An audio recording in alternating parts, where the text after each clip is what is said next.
Wa ma dzambuki? Andi itu sana apa mbian bu? Mak mau jandi itu saraja. Agak napa tu sana mbian? Ya Nabi Allah, ya utusna Allah Nabi Musa.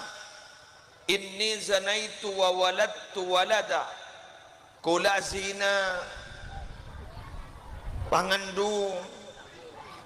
pandi anak fakotaltuhu bi guli wai pate anak gini. Azina ngandung andi anak pahanan ni baten badet ada tahu saya kan tak penting ngejir walau lebih biasa dia ngandung olen zina andi anak pas paten orang seteruan di anak aman deman kadang tinggi maksa pada singangkui bayi tabung bener bu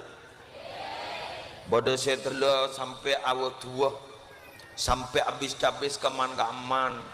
pada sesuruh doer nikah seteruan di anak mangkan kini kak pahiwang buang pada bayi buang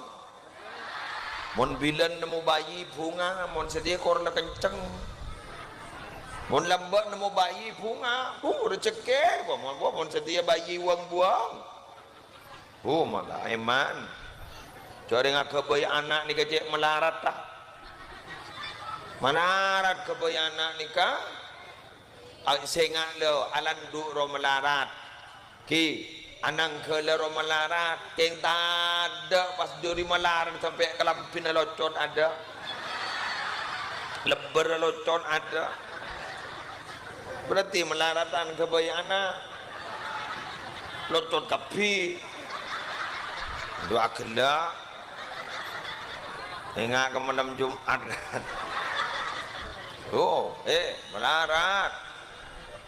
kulawan sambian ni kun ngadetin mun sibet dadi panika Allah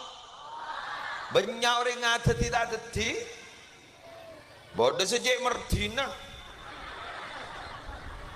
dana tokar medondo tapi bentahun ngandung